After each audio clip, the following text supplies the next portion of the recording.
For years I said, someday I'm going to go to Pinsk and Lechevitch. I was in Belarus. And so the last day that I was there, I got the translator that was working with me, and we got a driver, the driver for Chesed.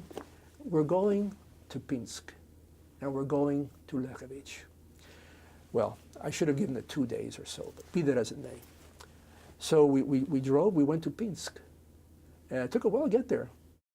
We got to Pinsk, and it's still a sizable city, maybe 30,000. Most of the architecture, if you look, it's superficially looks like it's Soviet era, apartment buildings and so on. And through the leader of the Jewish community in Pinsk, it's all mentioned, he figured out somehow where he thinks my mother may have lived. I was skeptical, but be that as it may, he took us around, and we went to a shul. And Pinsk now has a fairly thriving Jewish population of 1,000. You can imagine there were no Jews left, as far as one can say. That the Germans had eliminated, just wiped it clean. A number managed to flee to the Soviet Union.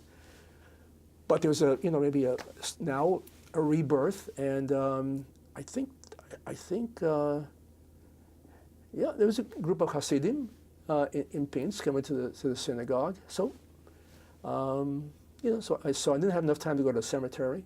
So it was getting dark. So I said, well, we have to go to Lechevitch. I cannot leave without. So it was sort of in the general direction of going back to Minsk, because I was leaving the next day, the following day.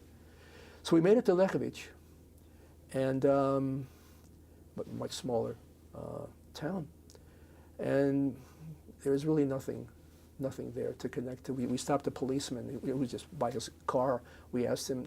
Translator said, "Was there a Jewish quarter or something like that?" And he was not happy with the question and gave some gruff answer. I took a picture of a house very similar to a picture that I, giving to incorporate into this discussion. Saw that. Otherwise, nothing that would connect. But it was still, it was something I had to satisfy in my life. Go to Lechevitch and Pinsk.